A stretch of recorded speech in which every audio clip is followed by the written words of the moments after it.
Hey, what's up guys? It's me, Eddie, and oh boy, the final review of the fall 2021 season. Last show of the last year for me to review. I'm sorry I didn't release this earlier. I usually like to give reviews about like 1 week after they air. The reason it's 1 week is because that's unlike making episode by episode, because I have to compile all the images when I'm doing an episode by episode video. I only need one source, just the images from that episode, but when I'm doing a full review of all the episodes, I need to get the images from all the episodes, so it's a bit harder, plus it's a lot more information dense, and I need to know what to cut out and, like, what to not cut out. So, yeah, I'm really sorry. Normally, I try to get it out 1 week, but first off, I think this show airs on the same day as, I don't remember what show it was, but I think it was Assassin. I think it airs on the same day as Assassin, so... Was it Assassin? I'm not really sure.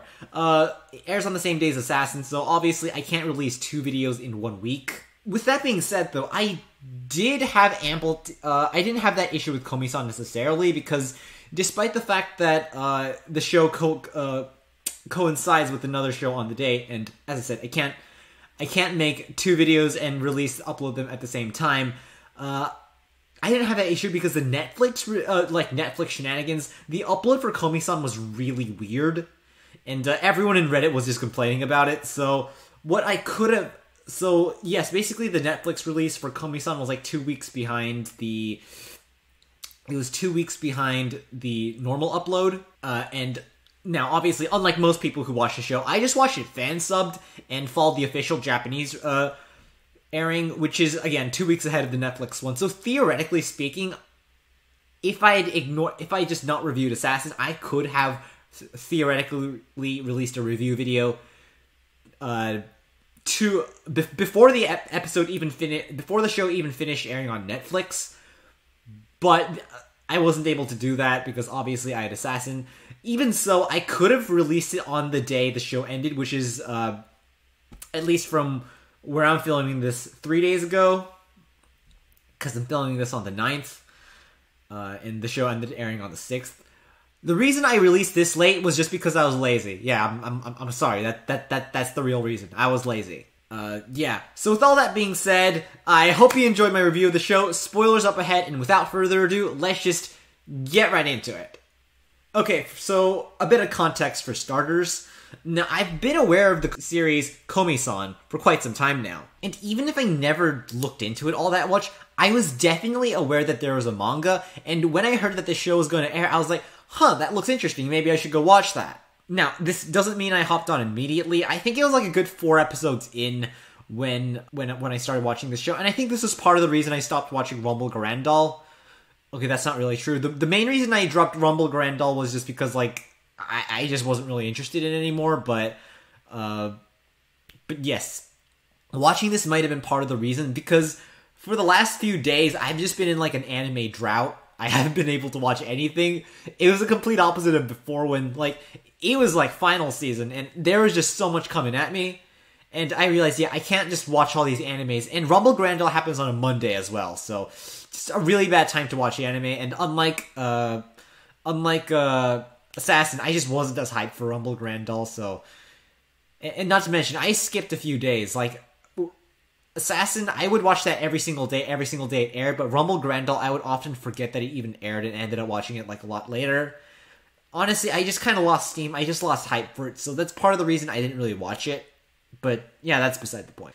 Now, usually I find slice of life animes to be pretty hard to review, but considering how each episode seems to focus around, like, a brand new character, I think it'll be a little bit easier for a breakdown. So, yeah, here's a rough breakdown of Komi Can't Communicate, episode by episode, also just known as Komi-san.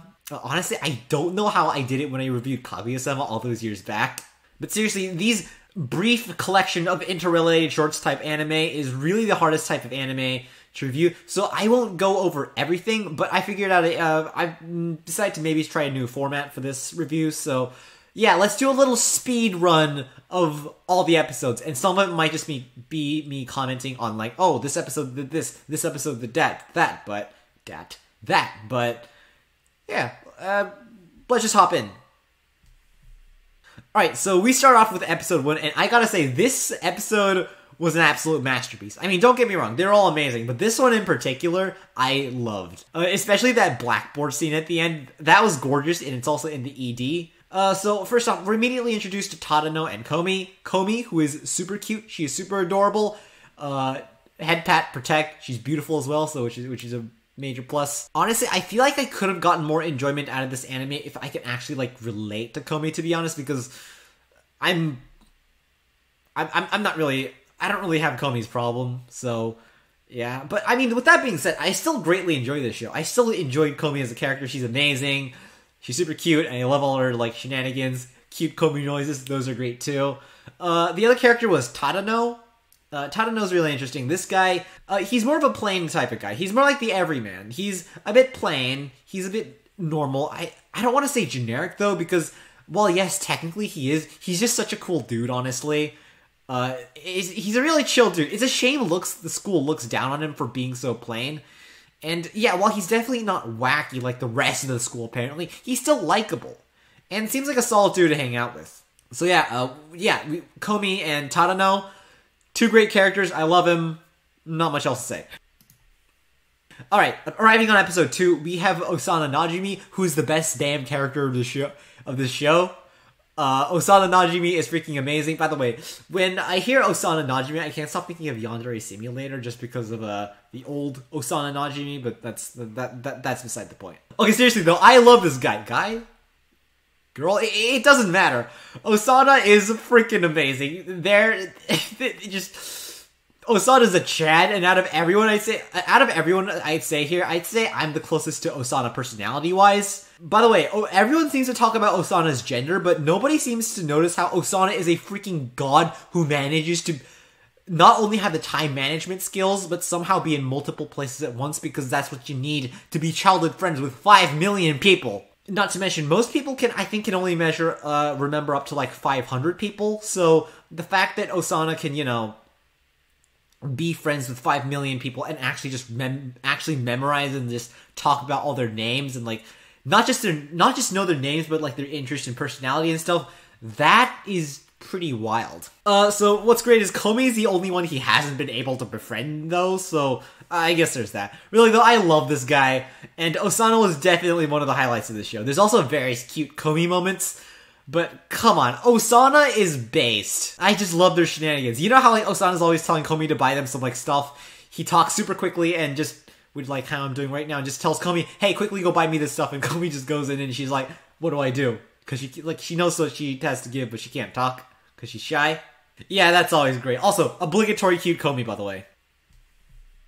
Alright, in episode 3, we meet Agari, and, I like her. She's pretty cool. Now, Agari doesn't appear all too much in the show, but I did enjoy Agari for what it's worth. It does get a bit awkward at times, because Agari is like a massive M.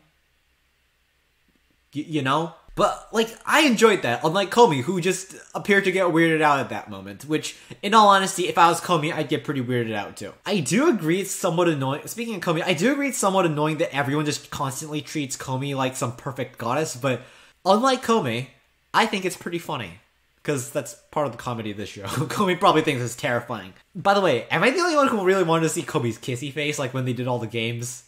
Like, Tadano, come on! I mean, I do get why he did what he did, because Tadano is a Chad, and he stands up for his girl, but, like, come on, I want to see, I kind of wanted to see Komi's kissy face, not gonna lie. Yadano! This is the pink-haired girl from the 4th episode, and I really, really, really wish she had more screen time. She's so entertaining, honestly. It's a shame she doesn't appear more, because I really enjoy her character, the way she's just, like, the way she has just got this, like, burning rivalry with Komi, but Komi never ever actually, like, notices her. Like, that's great. What I didn't like about this episode was Yamai. Yanderes can be fun if they're, like, mowing down faceless mooks or just, like, generic anime girls who have, like, virtually no personality and exist solely to get killed off. But, honestly, Yamai was just hitting all the wrong buttons. She kidnaps Tadano, our main character. A guy we really like and care about. So just, that immediately just made me not like her that much. But what I don't get is, like, everyone complaining about Yamai to, like, the crazy degree. Like, yeah, I get it. I don't like Yamai as a person either, but as a character, I didn't really mind her. And everyone here was like, and this isn't exclusive to episode 4, this is in all the episodes henceforth, but everyone was just like, Yamai appeared, every moment of like seeing her is just horrible. I skip all the scenes she's in, and I'm like, dude, do you know how much you're missing out? Like, there's this swimming pool scene where Yamai is in a lot. You get to see Komi in a swimsuit. Are you telling me you skipped that? Come on. Because, like, yeah, I hate Yamai, but, like, Yamai is annoying and dislikable, but she can be really funny, too. And even if you dislike her as a person, I don't hate her as a character. Alright, I guess I am a little annoyed how, like, everyone just seems to sort of brush up on Yamai's flaws. But, dude, just come on. Like, she doesn't ruin every scene she's in, and you can't just skip every scene she's in. You're gonna end up skipping a lot of the show if you do that. Just saying. Alright, episode 5 didn't really have a character introduction until, like, near the end of the show, and basically goes like this. Komi, cute dress. Osana, based as usual. Yadano Makaru's in the next section, and funny as usual. Oh! Great thing about this episode, Komi's mom, who is apparently the complete opposite of Komi. Still, she brings all the simps out, just like Komi, so I guess they have that in common. I mean, honestly, I can't blame them. If I saw her, I'd be simping too, so yeah. The most interesting part of this episode, though, was probably meeting Nakanaka, who's apparently a Chuuni, and I think what's really interesting here is meeting Nakanaka made, like, Tadano think of, like, his old days as a Chuuni. And here's the thing. Am I the only one who kind of wants to see that old Tadano? Like, I kind of want to see Chuuni Tadano. Like, Chuuni Tadano, he's not cringe. He's not annoying. Like, Chuuni Tadano, he seems legitimately... He's got that suave, slick feeling, you know? I kind of want to see Chuuni Tadano. I'm just saying. Alright, I've kind of rolled 7, 8, and 1 into 1. But these are the summer episodes. This one didn't hit as hard, considering I was in the thick of finals, which is horrible. I hate finals, but still a nice episode to watch. No new character. I mean, I guess there's Tadano's little sister, but it was enjoying, fun, heartwarming, just great to watch as usual. I really liked it, and I'm starting to kind of wonder if I'm not actually bringing anything new to the table right now, because do you know how many reviews I've said that it's fun, it's enjoyable, I liked it? I mean, if it's not fun, enjoyable, and likable, I probably wouldn't be reviewing the show or watching the show in the first place. I'd probably drop it. Okay, there's Cestus, which I will continue to bring up ad nauseum, but yeah, I really liked all the episodes. I also really love how during the festival, it looks really fun. I really wish I could go to a festival again sometime, because I haven't been to one of those in like a few years at this point. I think. It's been a long time. Have I ever been to a festival? I think I have. I want to go to one of those things again. Yeah, they had one of those cracker things, the one you famously see in Squid Game. Fun fact, I saw absolutely 0 people calling it the Squid Game thing. Instead, I saw all the people bitching about how people are calling it the Squid Game thing, which is funny because nobody was calling it the Squid Game thing. Dude, do you not realize this is literally all based off of children's... Squid Game was literally all based off of children's games. If you look at Red Light, Green Light, or at least whatever the Korean version of that, which is I think the plum hibiscus flower has opened. That's the English translation. And also Tug of War, there's marbles. I mean, I'm getting sidetracked. Oh, I haven't reviewed Squid Game, by the way. I probably won't do that because... probably didn't do that because literally everyone was reviewing Squid Game and I was a bit later to the game, so... But yeah, like, the Squid Game cracker, so all I say is nicely timed. And this was around the time, like, Squid Game was, like, reaching as height as... Or, well, no, it was kind of on the decline, but, like, it was still, like, one of the big things, so yeah, I say nicely timed, very nicely timed. Kaguya-sama also did this with a toilet paper joke, remember that? The swimming pool episode was fun because of... Anyways, also, you know when Osana was crying about summer being over? Dude, I feel you, man. I feel you. I really do feel you. It hits hard. A minor side note, but I love Komi's family as well. I love Komi being able to, like, communicate with her dad when they're getting shaved ice, because apparently she gets her, like, introverted nature from her dad. The whole they're not talking, but they're able to communicate. I freaking love that. Everyone sips over Komi's mom, but nobody talks about how much of a Chad Komi's dad is. Akira, Komi's cousin. She's also adorable. She's so adorable. She's cute. I love it, and I just really love how I just really love how Komi and Akira is able to like get along and stuff. And I also talked about Komi's mom, the only extrovert in the family. A very extrovert, actually. Very, very, very, very, very much so. Makes me look like an introvert in comparison. Well, I am the shut-in extrovert, so I guess like I guess my extroversion is theoretically strong, but I'm starting to feel bad about myself. Let's move on. Okay, Inaka is the new character here. I really enjoy her. I really enjoy the whole deal with their misunderstandings. You got the girl boss Sigma female Komi in Inaka's head versus the cute shy Komi in reality. That was really fun to watch. Although, it looks like Inaka's not the only one that's making that mistake. Literally everyone makes that mistake. So Inaka, I can't really blame you, but just watching Komi blunder her, like, way into the cafe and stuff, and she's, like, all scared and she's all shy. And Inaka somehow manages to interpret that as, like, some Giga Chat power move. That was beautiful. Mwah, beautiful. Also, Osana, Tadano, and Komi and Nakanaka all play Smash. And it's called Numera, but let's all be honest here, it's totally Smash. It's totally based off of Smash. Apparently they even ripped off the PS3, I think, like, opening, or was it PS2? I don't really know, I'm not really familiar with PlayStation, so, I mean, because, you know, I'm not a console peasant, but I'm not gonna get into that for now. The woman who needed a napkin was great. By the way, the woman who needs a napkin, her name is apparently literally a pun for needing a napkin. Just like literally everyone else in the show, whose name is always a pun for something. Like Komi, Shoko Komi, her name, Komi Shoko, which is, you know what I mean, Osana Najimi. It literally means childhood friend. Tadano Hito just apparently means just some guy, and there's like a dozen others, which I'm not getting into. Honestly, if you're curious about what that is, just go look it up yourself, because I'm not doing that for you, because I'm lazy. Seriously, just go look it up yourself. I ain't doing that shit, so yeah.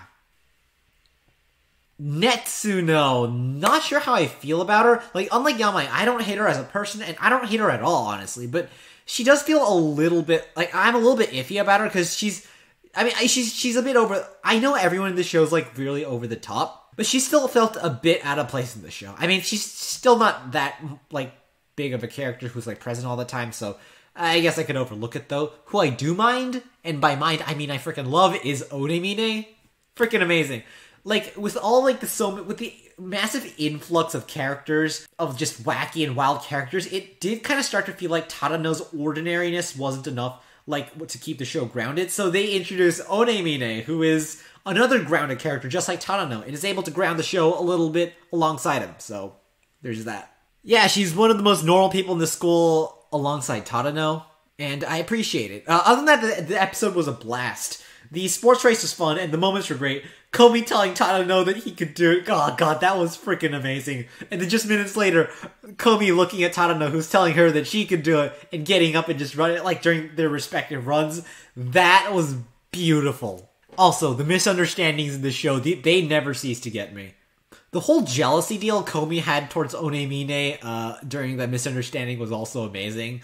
Also, the little postcard note where, like, Yamai is right there, that was also really funny, so yeah. Maid Cafe, baby! In all honesty, I probably would have gone with the movie myself if I was actually there, but at last I am not actually there, and I'm a viewer of the show, not an active actor within the show. And by actor, I do not mean actor as in someone who acts, I mean a participant in the show, so. And guess what? I desire maids, so excellent choice, guys. We're introduced to Otori, who is the best girl of the series, and let's be honest here, you know how I said Osana was, like, the best character of the series? I take that back. It's Otori.